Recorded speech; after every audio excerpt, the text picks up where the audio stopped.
primero quiero agradecerle al doctor Alberto Tutaya la gentileza de haberme invitado para compartir con ustedes este tema de ortopedia infantil, ¿no? Se me ha asignado a hablar de los problemas prevalentes en ortopedia.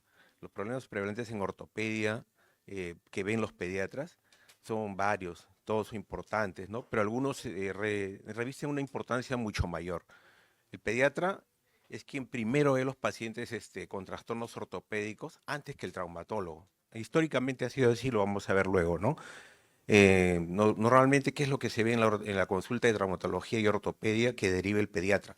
Pie plano, tibia vara, genuvaro, ¿no? Escoliosis, todos problemas muy importantes. Pero todos estos problemas tienen una ventaja sobre el que vamos a hablar nosotros, tienen la ventaja del tiempo.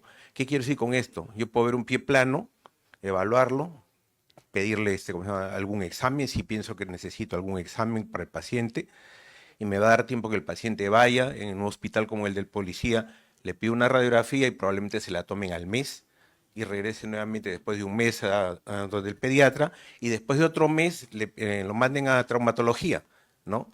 Igual ocurre con escoliosis, con genuvaro, todas ellas le soportan cierto tiempo.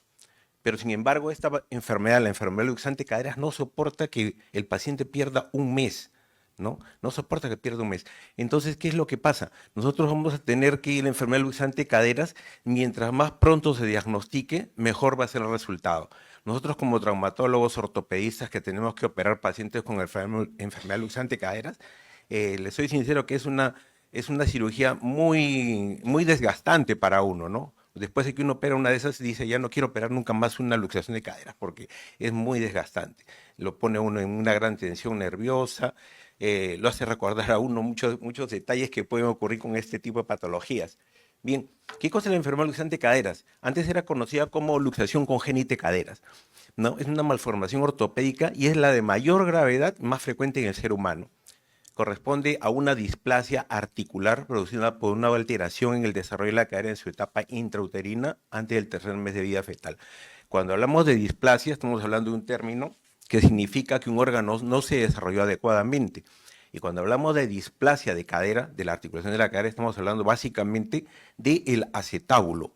Antes que la cabeza femoral, hablamos del acetábulo. Un acetábulo que no se ha desarrollado adecuadamente y no cumple con la función más importante, que es la de darle el soporte al cuerpo humano, porque la cabeza del fémur tiene que apoyarse en el acetábulo, y si el acetábulo no está desarrollado adecuadamente, pues no va a contenerlo. Y al no contenerlo va a venir una cadena de eventos que va a terminar en lo más difícil, que es la luxación congénita de cadera. Bien, entonces se supone que la subluxación o la luxación se va a producir después del nacimiento. Nace con displasia, no lo diagnostican, va a evolucionar a una subluxación y posteriormente una luxación. Bien, en realidad es un conjunto de factores, como dice, que intervienen la inestabilidad, la displasia acetabular, la subluxación y la luxación. Todo ello forma la enfermedad luxante caderas. Ya no es como decía antes, luxación congénita de caderas, porque ese es el evento final. Iniciamos con una displasia acetabular. Acá nosotros en la primera radiografía, ¿no? Estamos viendo dos acetábulos que son bastante displásicos, ¿no? En la radiografía inferior, en la del medio, vamos a ver en la parte derecha, la placa del lado derecho, o sea, la cadera derecha, vamos a ver un acetábulo que tiene una cobertura de más o menos 30 grados, que es bien aceptable para la edad radiológica que tiene este paciente, que calculo que debe ser unos 6 meses, ¿no? Pero en la cadera izquierda vemos que el acetábulo está bien parado, es decir, que el ángulo es casi de 45 o más grados. Entonces, ¿eso qué va a hacer? Va a hacer que la cadera se pueda subluxar, se pueda desplazar, ¿no? Y eso también, en eso también intervienen las partes blandas, que es lo que le da la inestabilidad. Acuérdense de que la cadera no es solamente la parte ósea, también son las partes blandas como los ligamentos que forman parte de la cápsula misma, y los tendones de los músculos glúteo mayor, glúteo mediano y el psoas ilíaco, que luego vamos a ver cómo intervienen ahí. Después de una displasia acetabular, va a poder verse una subluxación como vemos en la cadera izquierda, y vamos a llegar a un evento trágico que es la de abajo, que es la luxación de la cadera, ¿no? Que acá la vemos. Acá esta cadera está subluxándose, ¿no? Está casi afuera del acetábulo y en este está completamente luxada. Y si somos acuciosos, vamos a ver de que tiene una hendidura, quiere decir que está formando un neoacetábulo, ¿no? Lo cual hace muchísimo más complicada. Las luxaciones intrauterinas, ¿no? Acuérdense que estamos hablando de que primero nace con una subluxación y que después, posteriormente, puede luxarse y tener una subluxarse y luxarse, pero la luxación intrauterina corresponde a una afección teratológica. Es lo más complicado que hay porque esto viene siempre acompañado de patologías cardíacas, patologías renales, cuando no venga acompañado de un mielomeningocele, ¿no? Que es un evento ya muchísimo más trágico. Sabemos que dependiendo del nivel del mielomeningocele y de la cirugía que se realice, el niño va a poder tener probablemente parálisis, puede tener una afección neuromuscular que no le permita caminar, que no permita ni siquiera después de operarlo mantener las caderas en su posición. Por eso pongo ahí que las intrauterinas son de difícil tratamiento y de un mal pronóstico biomecánico. Bueno, lo bueno es que representan apenas el 5% de las luxaciones de cadera. Bien. Por cada 1000 nacidos vivos se observan 8 a 10 casos de enfermedad luxante de caderas. Y es más frecuente en mujeres. Los estudios dicen que son 3 a 8 niñas por cada varón. Algunos estudios no demuestran una diferencia muy significativa, pero generalmente vamos a ver en la práctica que son más niñas que niños, ¿no? Y el grupo humano más afectado son los blancos, ¿no? No pongo raza porque ya me han corregido varias veces que no existe más que una sola raza, que la raza humana, ¿no? Entonces el grupo blanco es el grupo más afectado. Bien, la mayor frecuencia de presentación es en la cadera izquierda. ¿Por qué? Por la presentación cefálica que tiene el niño, ¿no? El niño está en posición cefálica y la cadera izquierda está en aducción contra la columna lumbar de la mamá. Acuérdense que cuando la cadera está en abducción, está apuntando al acetábulo y esto genera de que el acetábulo se desarrolle mejor. Es como dice, ¿no? La función hace al órgano. El acetábulo en contacto con la cabeza femoral va a desarrollar más rápido y va a descender, es decir, le va a dar mayor cobertura. Pero si está en aducción, no se va a desarrollar tanto y va a permitir que la cadera se pueda subluxar. Bien.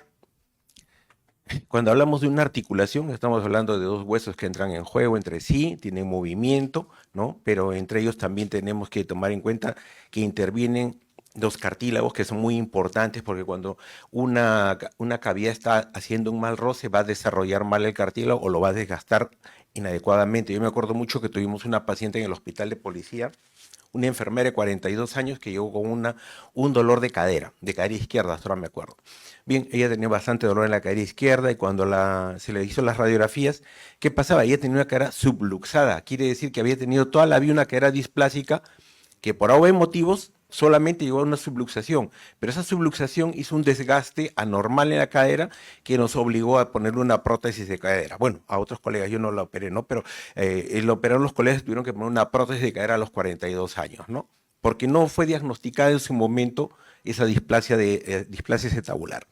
Los tipos de articulaciones que tenemos en el cuerpo humano, para acordarnos, le he puesto en mayúscula ahí en negrita la diartrosis, que es la de la cadera. Es una articulación de gran movilidad igual que la del hombro, ¿no? Hay otras articulaciones que tienen menos movilidad, como la anfiartrosis, que es la esternoclavicular o la sacroiliaca, y la sinartrosis, las de las fisuras craneales, ¿no? Que casi no tienen ningún movimiento. En cambio, la articulación de la cadera es una articulación con una gran movilidad.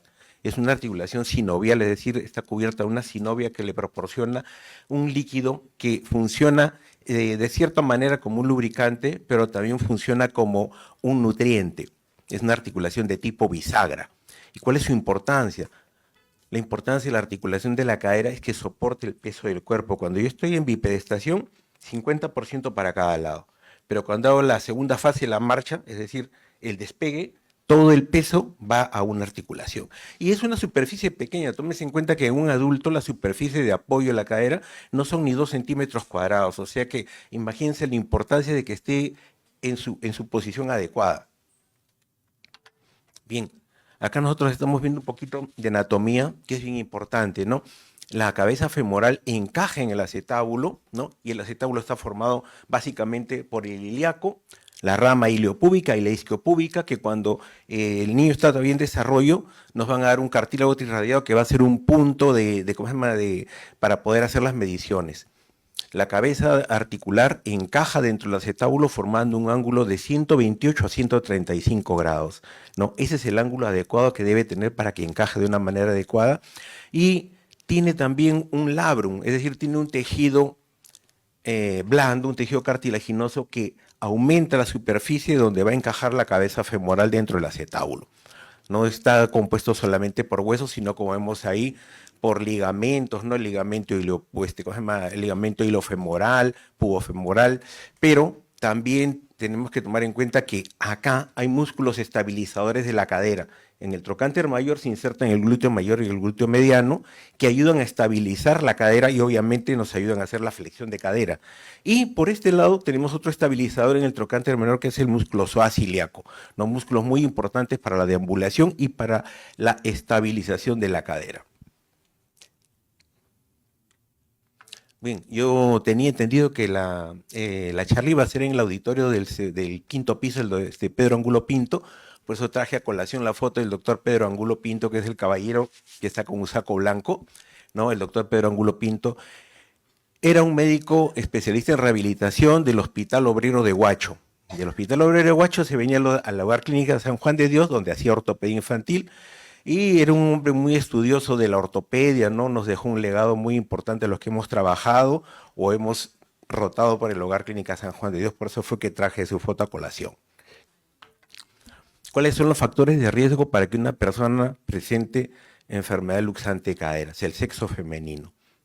En relación a factores hormonales como la hormona relaxina, que ayuda a relajar los tejidos cartilaginosos para que el bebé encaje bien, pero también juega en contra para la articulación de la cadera del feto. Bien, es un factor hormonal. También tenemos que la presentación de nalgas, ¿no? La presentación de nalgas ocasiona de que la cabeza del fémur no esté apuntado directamente al acetábulo, sino el eje del fémur apunta hacia abajo y hacia afuera, ¿no? Entonces la presentación de nalgas es un factor que juega en contra del bebé y le puede generar una enfermedad luxante de caderas. Otro factor de riesgo es, bueno, dice los antecedentes familiares que hay que tener en cuenta, ¿no? En la consulta uno pregunta si hay antecedentes familiares de luxación congénita de caderas y generalmente se repite en este tipo de pacientes. El oligohidramnios también, porque no le da un espacio suficiente al bebé para que pueda posicionarse bien y la cadera esté en una posición inadecuada. Y bueno, las costumbres ancestrales, ¿no? Yo me acuerdo mucho que cuando nació mi primer hijo conversaba con mis suegros, mi esposo y mis suegros son de la Sierra Sur de Ancash, y él me decía de que en la Sierra Sur de Ancash a los bebés los empaquetan. No, bueno, no solo en la Sierra Sur, en muchos lugares del Perú los empaquetan. ¿Y por qué? Yo decía, ¿por qué lo empaquetan al niño? Me decía, tú te vas a dar cuenta de que en la sierra no hay chuecos como en la costa, ¿no? Y ese es cierto, porque ese es parte del fundamento del tratamiento de la tibia vara, ¿no? Hacerle compresión a la tibia arqueada. Pero tiene la desventaja de que yo le hago compresión en las piernas, pero aduzco la cadera. Y al aducir la cadera, puedo condicionar una displasia o una subluxación de cadera. Bien, no es solamente una costumbre de la sierra de nuestro país, ¿no? Esa foto de ahí, del ángulo derecho, es una foto de un niño apache. En Estados Unidos se han estudiado mucho en este grupo étnico y se ve que hay bastante displasia o luxación congénita de cadera o enfermedad luxante de cadera, ¿no? Esa foto es una foto antigua, pero si ustedes ven acá la foto del medio, todavía se sigue usando, claro que con o sea, artículos más modernos, ¿no? Pero siguen empaquetando a los niños y se sigue presentando la enfermedad luxante de caderas entre los apaches. Estos son factores mecánicos. Bien, ¿cómo hacemos el diagnóstico? Y acá justamente en el diagnóstico es donde entra históricamente los pediatras, ¿no? Los pediatras son los que más han estudiado la enfermedad luxante de caderas, aunque no les parezca, antes que el traumatólogo. El pediatra lo evalúa y el pediatra es el que lo diagnostica y el pediatra es el que lo manda donde el traumatólogo. Por eso es la importancia de esto, ¿no? Miren, en realidad el pediatra cuando lo diagnostica tiene que enviarlo inmediatamente, no puede esperar mandarle la radiografía y decirle, tómate tu radiografía y que se la den dentro de un mes. El pediatra acucioso, ¿no? Y son con los que yo he trabajado, agarran y lo llevan ellos mismos, se lo mandan con el interno o con el residente a rayos X. Le toman la placa y se la traen y le evalúan, ¿no? Ahora yo les digo, los pediatras evalúan muy bien radiografías, ¿no? Miden radiografías, usan el goniómetro y evalúan muy bien radiografías, mucho mejor a veces que muchos radiólogos, porque el radiólogo obviamente tiene que ver radiografías de todo el cuerpo humano, pero las radiografías ortopédicas son diferentes y los pediatras lo manejan muy bien, ¿no? Bien, el plano, cuando vemos la parte ectoscópica, ¿no? Primero vemos siempre la simetría de pliegues, pero tiene que ser una simetría marcada, no es que un plieguecito más chiquito que el otro, ¿no? Una simetría marcada de pliegues. Y sobre todo la posterior. Nosotros vemos acá a nivel, volteamos el bebé o si no lo levantamos y vemos el potito y vemos ahí mejor la simetría de los pliegues. ¿Por qué la simetría de pliegues nos indica que puede haber una luxación congénita de caderas? Porque si la cadera se salió de su sitio, se luxó, ¿no? Jaló los planos musculares jalaron los planos grasos y la piel, y entonces nos da una simetría de pliegues, pero una simetría de pliegues marcada. Y obviamente que la simetría de pliegues viene que venir acompañada también de una discrepancia de miembros inferiores. Asimetría de pliegues más discrepancia de miembros inferiores. Obviamente que igual tenemos que contrastarlo con un estudio radiográfico. Bien, después pasamos a la parte de las maniobras, ¿no? Ya lo hemos visto, nos parece que es una enfermedad luxante de caderas y hacemos las maniobras. Esa es la maniobra clásica, ¿no? La que todos conocemos, la maniobra de Ortolani. En la maniobra de Ortolani, ¿qué hacemos? Hacemos abducción de caderas, ¿no? Como vemos acá. Cuando yo abduzco la cadera, si la cadera está luxada, la cabeza del fémur va a entrar y se va a sentir. Es decir, uno lo siente y hasta lo escucha, ¿no? Es una maniobra clásica, muy útil. Y la foto que está ahí es de uno de nuestros héroes de la ortopedia, el doctor Marino Ortolani, que si nosotros lo vemos ahí, está en su consultorio, evaluando, haciendo la maniobra Ortolani, y no solo haciendo la maniobra, sino está viendo las radiografías, ¿no? Y el doctor Marino Ortolani, un insigne médico italiano, no era traumatólogo, era pediatra. A la maniobra de Ortolani le agregamos la maniobra de Barlow, que es posterior. La maniobra de Barlow es la maniobra inversa a la de Ortolani. ¿Qué quiere decir? De que si en la maniobra de Ortolani yo abduzco y la cabeza ingresa, en la maniobra de Barlow hago lo contrario, trato de aducir la cadera y sacarla del acetábulo. Cuando lo logro hacer, ¿no? Es porque la cadera, el acetábulo era displásico o porque los ligamentos, los tejidos blandos no eran lo suficiente, no tenían suficiente tono como para mantener en su sitio. Bien, entonces Ortolani, abducción y la cadera ingresa. Barlow, aducción y la cadera sale. Y ahí está la foto del doctor Tomás Barlow, que era un médico inglés y también era pediatra, ¿no? Las principales maniobras de la ortopedia han sido hechas por pediatras. Barlow y Ortolani son pediatras, o eran pediatras, perdón. Acá tenemos una maniobra o un signo que, bueno, fue hecha por fin por un traumatólogo, el doctor Galeazzi. El doctor Galeazzi hace una maniobra en la cual pone al niño en decúbito dorsal, flexiona rodillas y flexiona caderas, y la cadera que está más baja, ¿no? La cadera que está más baja indica una luxación de cadera, ¿no? Pero también igual tenemos que contrastarlo porque podría ser que se tratara de un miembro más corto, ¿no? Un miembro, una discrepancia de miembros inferiores por anatomía, no por luxación. Bien. El doctor Galeazzi, por si acaso, hay que hacer una diferencia. El doctor Galeazzi, traumatólogo, hace esta maniobra, pero había otro doctor Galeazzi que también es famoso, que era el médico del Papa Pío XII, ¿no? El Papa Pío XII fallece y el doctor Galeazzi lo embalsama, pero no sabía embalsamarlo, y el Papa Pío XII durante el velorio estalla, ¿no? Y entonces hay que diferenciarlo. Son dos Galeazzi diferentes. Esta es la maniobra de Ortolani, no sé si acá corre el video. Bueno, parece que no corría el video. Era donde decíamos la maniobra de Ortolani, que era abducción, y la maniobra de Galeazzi, que era aducción. Bien, tanto la maniobra de Ortolani como la de Barlow son útiles hasta los 8 o 9 meses. ¿Por qué? Porque luego de 8 o 9 meses, de esos meses, la cadera ya está más dura, ya está más desarrollada, entonces no voy a poder hacer ni la luxación ni la subluxación. Bien, y bueno, dentro de la clasificación del CIE-10 viene a partir del Q65 al Q65.3. Bien, ya hemos hecho el examen ectoscópico, hemos hecho las maniobras y ahora nos toca hacer el diagnóstico con imágenes. ¿Cuándo pido radiografía y cuándo pido una ecografía, no? Y ahí siempre la parte en la que debemos ser más cautos, ¿no? Nunca pido radiografías en el primer trimestre. ¿Por qué no lo voy a pedir? porque en el primer trimestre, si yo tomo radiografías, las imágenes, como son casi todas cartilaginosas, no me van a ayudar a hacer un buen diagnóstico, no me van a ayudar a hacer mediciones que tengo que hacer, ¿no? Como son las de acá, y voy a tener que servirme más que todo de la ecografía. Y para la ecografía, obviamente yo tengo que tener un ecografista de confianza, un ecografista competente. No podemos mandarlo y recibir una ecografía de estos servicios de radiología que hay en todo el medio, ¿no? Sin saber si el ecografista tiene o no tiene experiencia. Porque con la ecografía ocurre diferente que con la radiografía.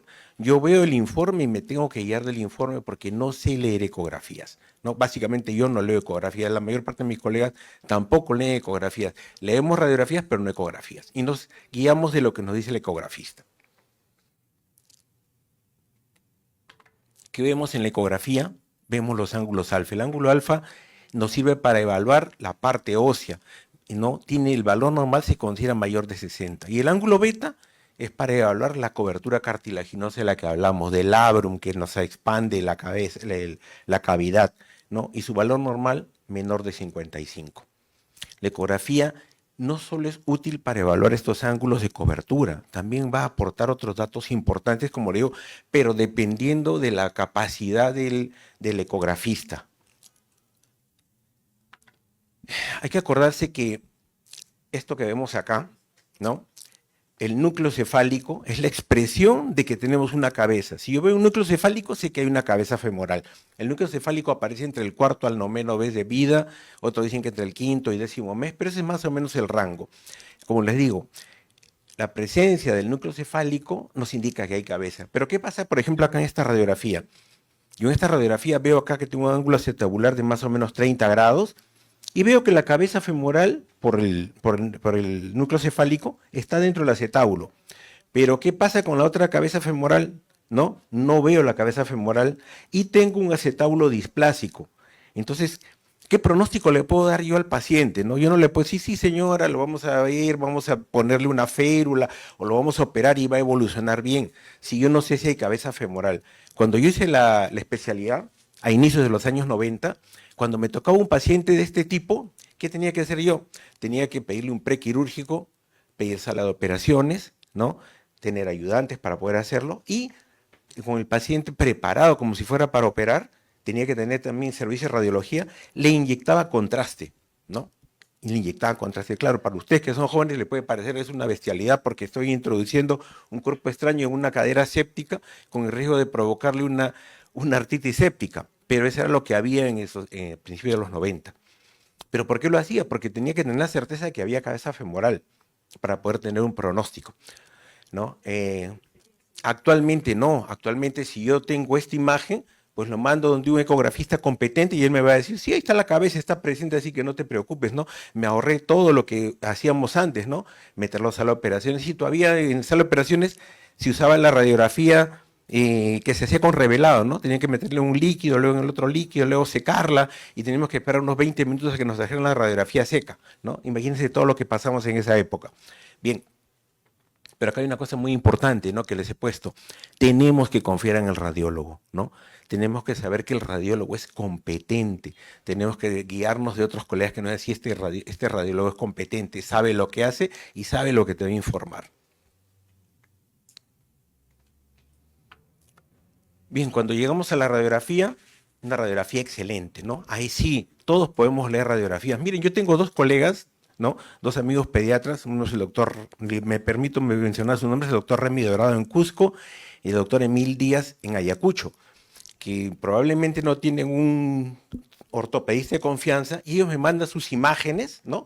Me mandan sus imágenes ya medidas por ellos mismos, ¿no? Y solamente me mandan por una duda, me dicen, ¿qué te parece? Tiene 6 meses y en una cadera tiene 24 y en la otra tiene 32 grados, ¿no? ¿Qué te parece?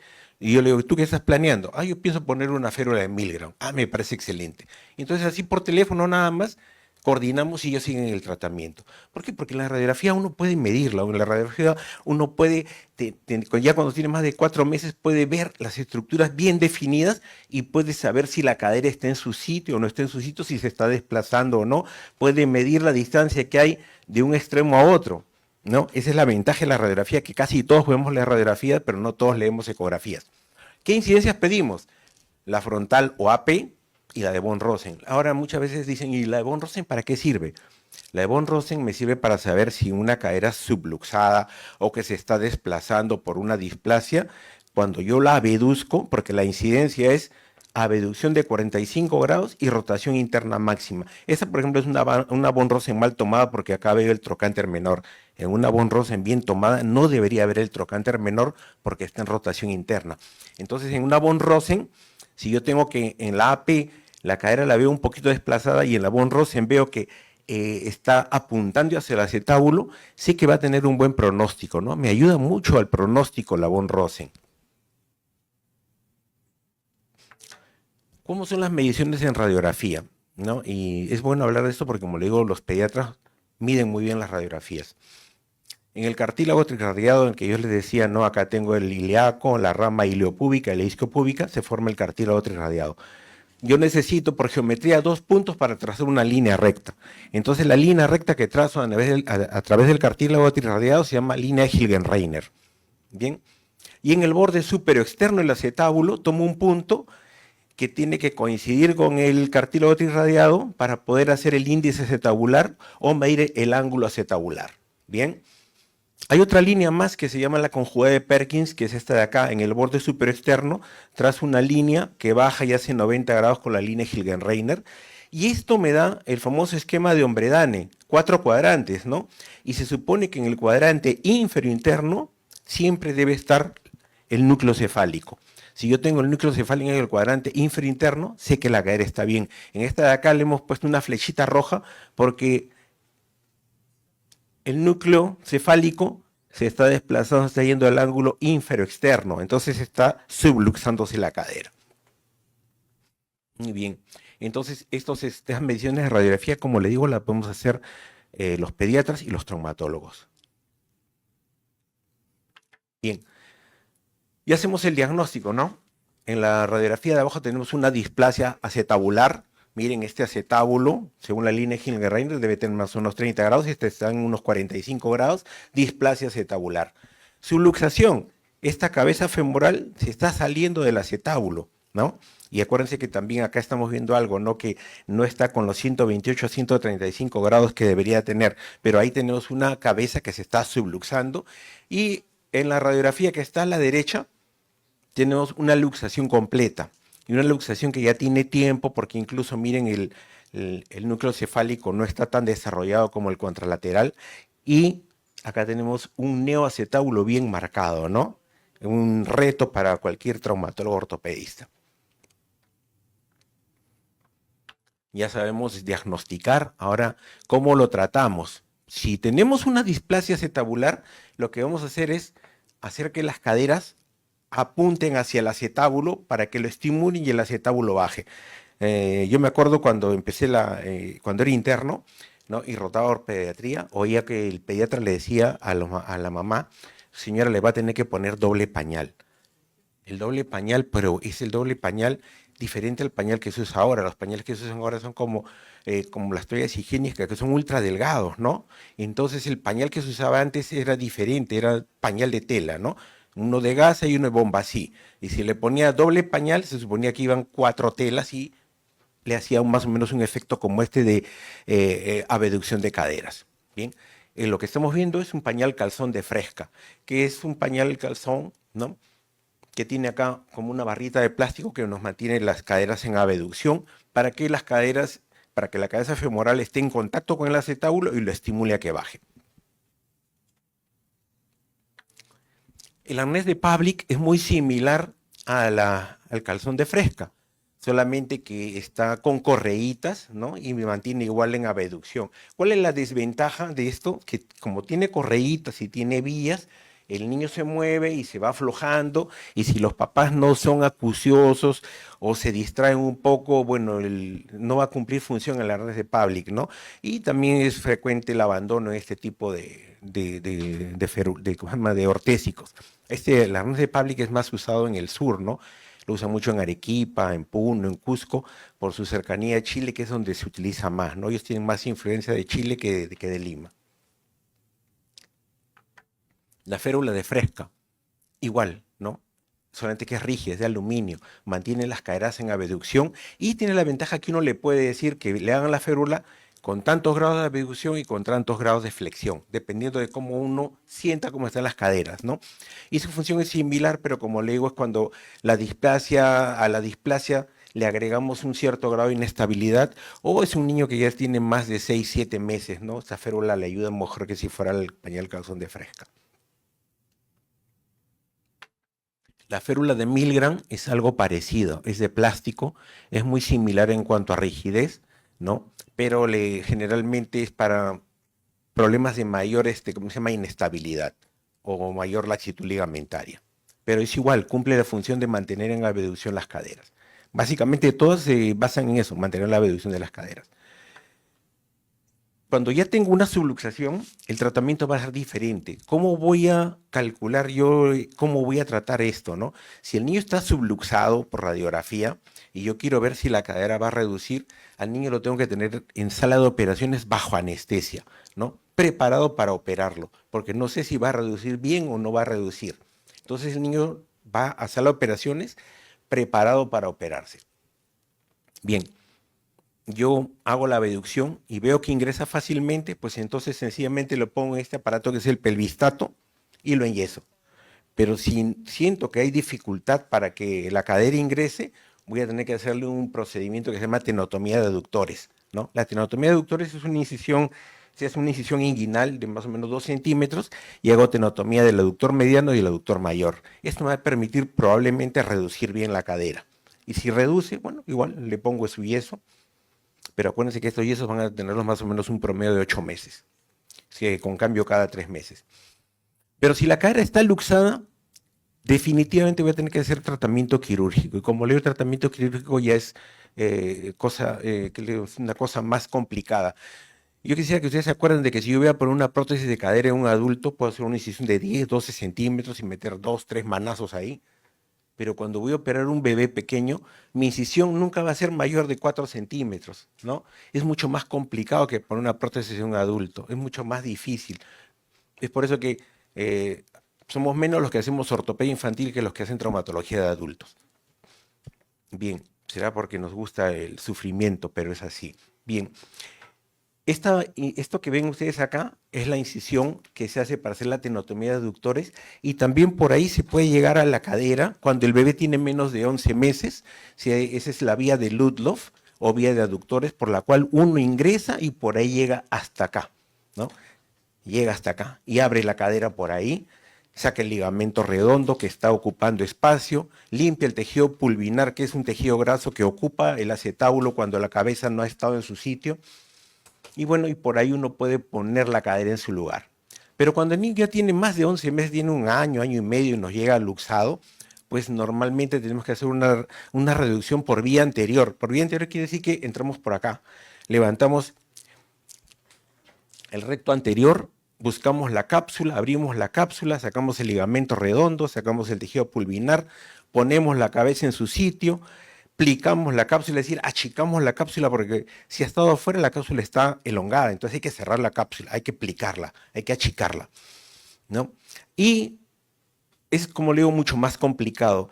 Y el médico que hace la reducción, el que hace la cirugía, es el que se queda agarrando al niño, manteniendo la reducción, porque lo estamos viendo con un flat panel o lo estamos viendo con un arco en sí, que la cadera esté en su sitio. Y no me puedo mover hasta que terminen de poner el yeso, ¿no? Y bueno, y poner el yeso también es otro arte, ¿no? Generalmente cuando nosotros operamos para un niño, ¿quién pone el yeso? No lo pone un traumatólogo, porque yo sé que si lo pone reciente lo va a poner mal. Sí, a veces los mismos asistentes no tenemos la suficiente pericia para poner el yeso. ¿Quién pone el yeso? Yo sigo llamando siempre al señor Pepe Lucho Ciancas, que lo conocí en el Hogar Clínica San Juan de Dios en los años 90 y es el que va y pone el yeso. Obviamente 30 y tantos, 40 años pone el yeso, lo pone muchísimo mejor de lo que lo pondría yo. Bien, pero si la cabeza femoral está como en este caso en valgo, yo voy a tener que hacer una osteotomía, ¿no? Voy a tener que cortar la cabeza femoral, el cuello, varizarlo y ponerle una placa con tornillos para que la cabeza femoral ingrese adecuadamente dentro del acetábulo. Y si el acetábulo estaba muy elevado, voy a tener que hacer una osteotomía, la osteotomía es Salter, una de tantas, ¿no? Lo voy a palanquear, voy a hacer que esto baje un poco y saco una cuñita de acá, se la pongo acá y la fijo con clavos, ¿no? Por eso le digo que es muy complicado todo esto. Bien, la idea es esta, ¿no? La idea es de que el pediatra, que es el primero que lo ve, lo diagnostique a tiempo, ¿no? Sea excesivamente acucioso, lo mande con el residente a rayos X, reciba la placa el mismo día y si el mismo día ya lo diagnosticó, el mismo día llama al traumatólogo y se lo pasa al traumatólogo directamente.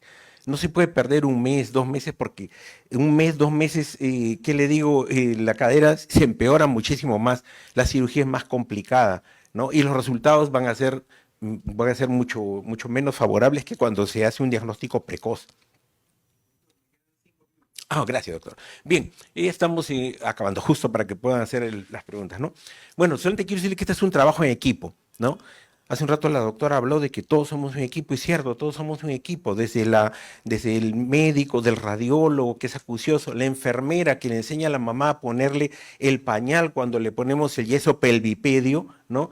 Que le enseña a poner el pañal, la técnica que se fija que esté bien, que no haga edema, todo es un equipo, ¿no? Y nosotros queremos de que en realidad no lleguen a esto que vemos acá, ¿no? Este yeso debería durarle 3 meses porque es un yeso que se pone bajo anestesia en sala de operaciones y ustedes saben lo difícil que es conseguir sala de operaciones en los sistemas de salud, en el Ministerio de Salud, en E-Salud, en las Fuerzas Armadas, conseguir que nos den sala de operaciones es todo un, ¿qué le digo? Todo un drama, ¿no? Todo un drama, ¿no? Yo conseguí sala de operaciones en el hospital de policía porque había operado a la mayor parte de los hijos, los colegas, los sobrinos, los ahijados. Entonces, no me negaban sala, pero tenía que estarla rogando, ¿no? Para un médico una anécdota, el médico que se quedó en mi puesto cuando yo me retiré de la policía duró 6 meses, ¿no? Duró 6 meses y se quedó con tos en emergencias pediátricas, el doctor Vera, no aguantó, porque tenía que ir a llorar, a pelear para que dieran sala de operaciones. Le programaban la sala de operaciones y el día que iba a sala de operaciones estaba desprogramado. Entonces imagínense, ¿no? Un yeso que le he puesto para que dure 3 meses, a las 2 semanas me lo traen todo orinado, todo defecado, ¿no? Y es todo un drama, ¿no? Entonces, para que no lleguemos a tener que enyesar a un niño, para que no tengamos que llegar a operarlo, necesitamos que el pediatra lo diagnostique a tiempo, ¿no? A la brevedad posible, que emplee todos sus recursos, toda su vara, toda su labia, ¿no? Que agarre a sus residentes, los mande a que le tomen la placa, regrese con la placa y con esa misma placa y con el diagnóstico lo manden al traumatólogo. Ese es mi hospital, el hospital de policía, el antiguo donde yo me formé, ¿no? Al que siempre estoy muy agradecido, y el hospital de emergencias pediátricas, donde he trabajado casi al mismo tiempo en ambos, ¿no? Un hospital maravilloso que parece una clínica. Funciona, ¿qué le digo? Yo quiero mucho mi hospital de policía, pero una diferencia abismal como se trabajaba en el hospital de emergencias pediátricas, ¿no? Llegaba el paciente y en 24 horas ya estaba operado. 24 horas ya estaba operado. En el hospital de policía 2 semanas y el paciente todavía sigue esperando programación, ¿no?